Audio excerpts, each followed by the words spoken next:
Eles aparecem como luzes na escuridão, como homens com olhos de fogo, como guerreiros celestiais que carregam espadas flamejantes e tocam trombetas que estremecem os céus. Os anjos estão presentes desde Gênesis até o Apocalipse, e ainda assim, o que sabemos sobre eles é quase nada diante da vastidão espiritual que os envolve. A Bíblia menciona os anjos mais de 300 vezes. Mas por que será que, apesar disso, tantos cristãos ainda os veem como meras figuras decorativas de Natal? Como seres dóceis com asas brancas e harpas nas mãos? Será que essa imagem é fruto da tradição, ou parte de uma estratégia espiritual para nos manter cegos ao verdadeiro papel dos anjos no reino de Deus? Neste vídeo, nós vamos romper esse véu. Vamos atravessar as nuvens da simbologia e da religiosidade e penetrar em dimensões mais profundas da revelação bíblica. Você vai descobrir que os anjos não são apenas mensageiros. São agentes da vontade divina, menos às vezes trazendo cura, outras vezes trazendo juízo. Alguns protegem, outros punem. Alguns trazem boas novas.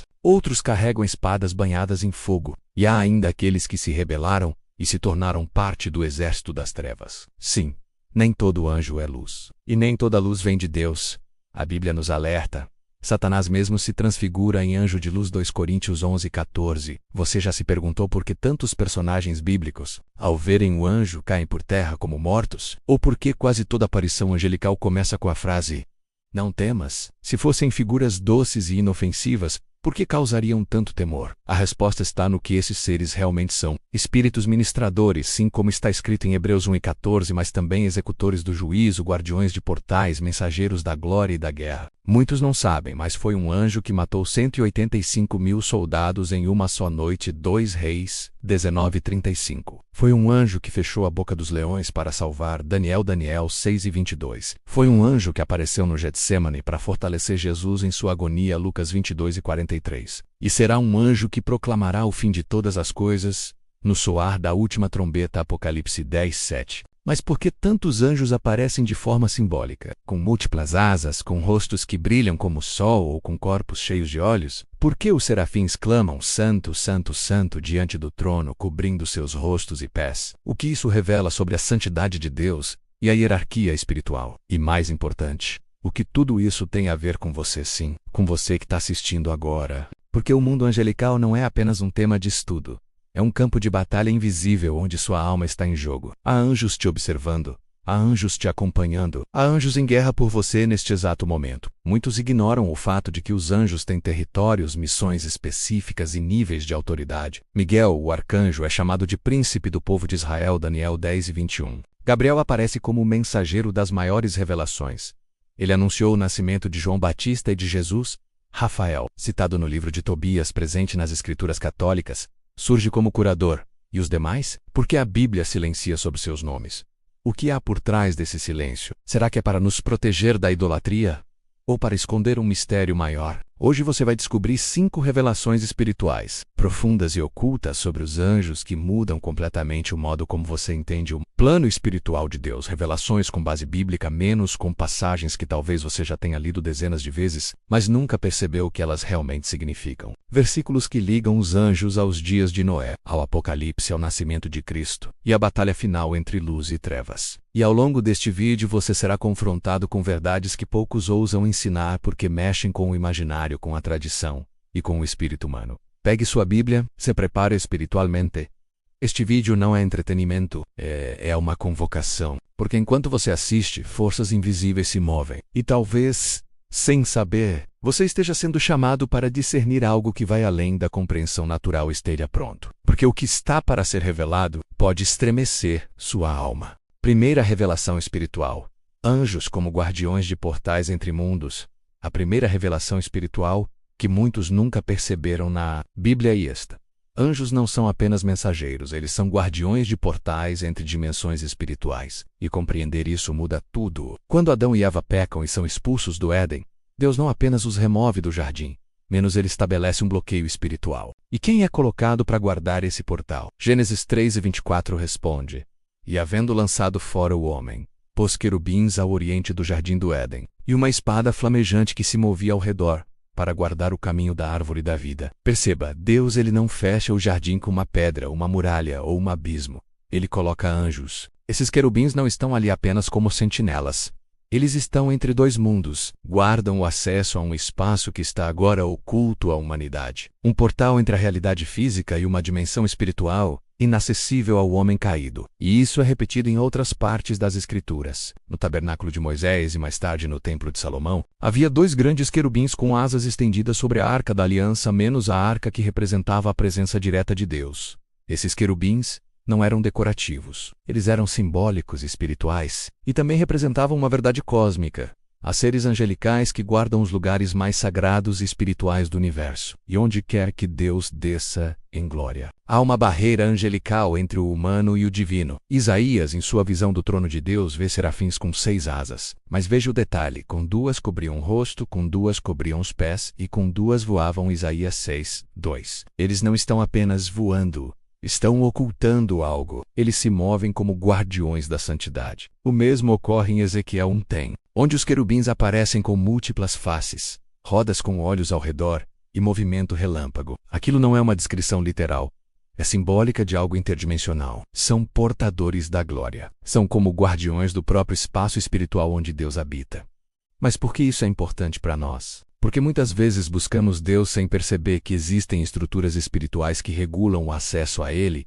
Isso não significa que precisamos passar por anjos para chegar a Deus. Cristo é o único mediador. Mas significa que o mundo espiritual está altamente ordenado, e os anjos têm papéis definidos como guardiões, protetores e executores da ordem divina. A Bíblia está cheia de relatos em que os anjos impedem, abrem ou fecham portas espirituais e físicas. Em Atos 12, quando Pedro está preso, um anjo liberta Menos e as portas de ferro se abrem sozinhas diante dele. Aquilo não foi apenas um milagre, foi uma atuação direta de um anjo sobre os limites físicos da realidade. Ele abriu um portal entre a prisão e a liberdade, um ato de intercessão divina no mundo material. Em Apocalipse 20:1, vemos um anjo descendo do céu com a chave do abismo e uma grande corrente. Ele prende Satanás por 1000 anos. Novamente, é um anjo que tranca uma dimensão espiritual ao abismo e sela aquele que estava seduzindo as nações. Isso é um símbolo poderoso. Os anjos têm autoridade delegada sobre espaços espirituais, prisões espirituais e passagens entre mundos. O que isso revela sobre sua vida? Muito mais do que você imagina. Em momentos de oração, guerra espiritual e busca intensa pela presença de Deus,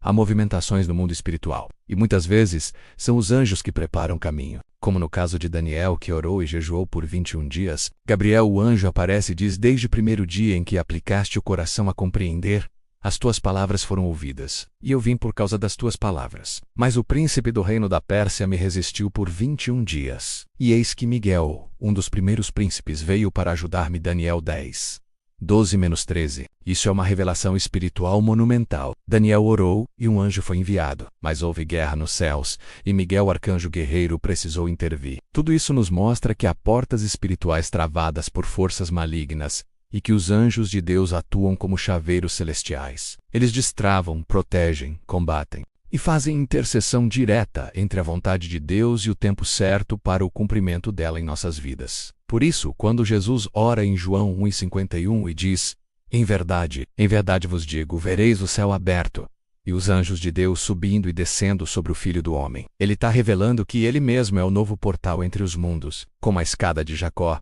onde os anjos subiam e desciam. Agora é Cristo quem liga céu e terra. Os anjos continuam em movimento, mas agora sob a autoridade do Filho de Deus, isso transforma tudo. Mas há um alerta aqui.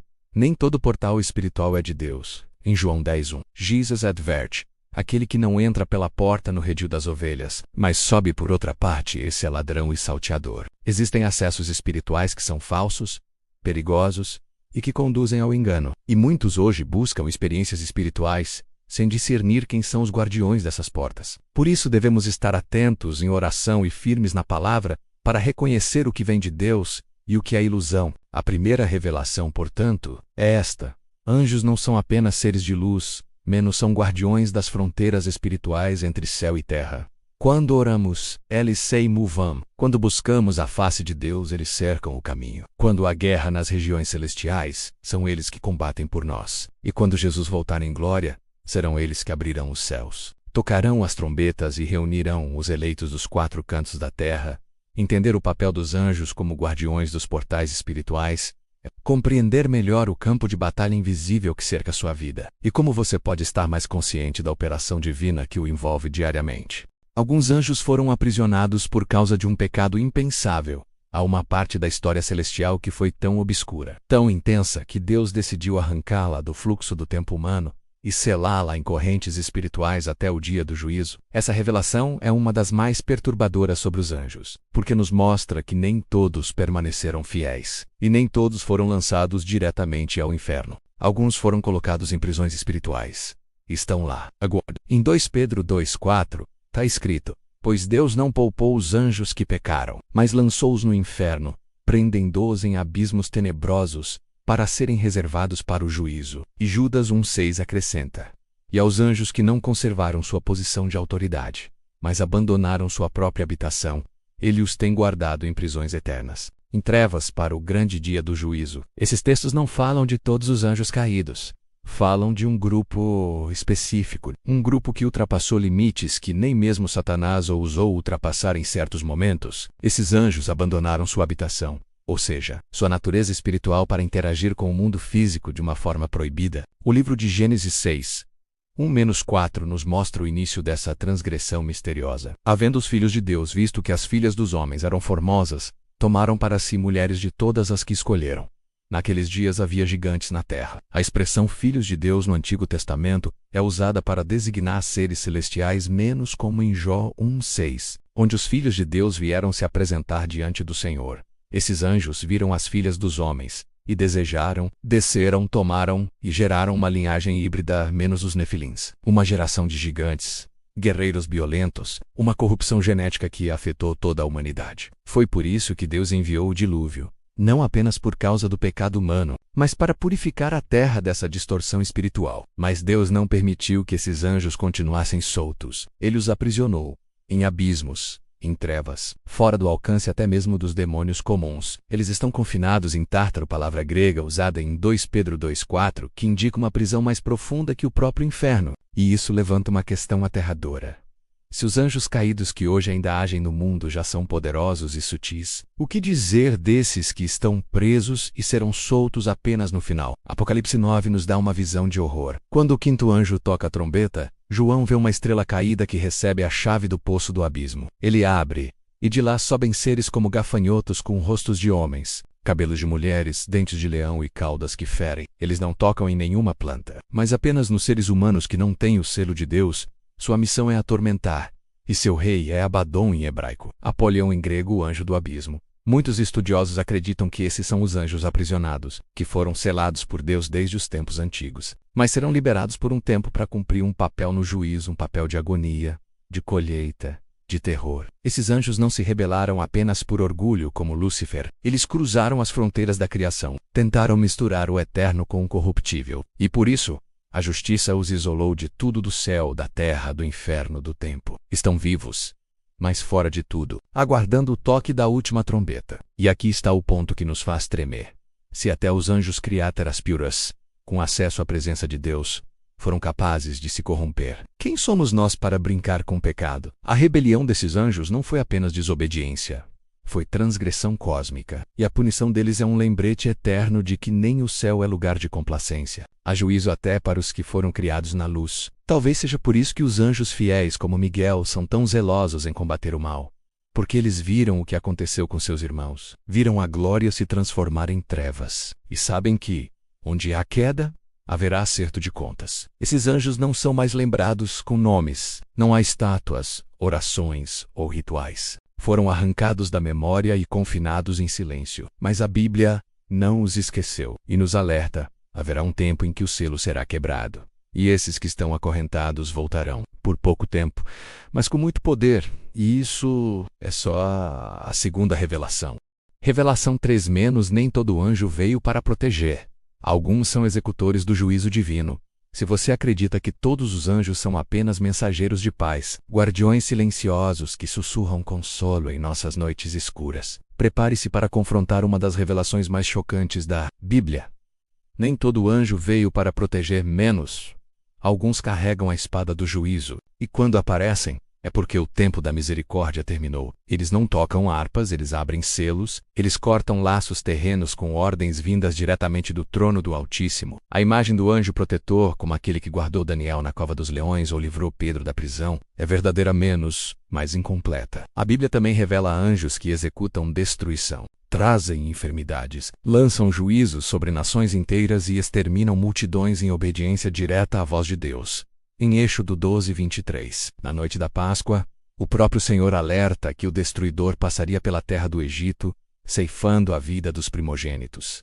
Era um anjo enviado com uma única missão, um ser invisível que cruzava a noite com autoridade, diferenciando casas marcadas pelo sangue do cordeiro daquelas entregues à idolatria. Esse não era um anjo de aviso, era um executor silencioso. E que dizer de 2 Samuel 24:15-17?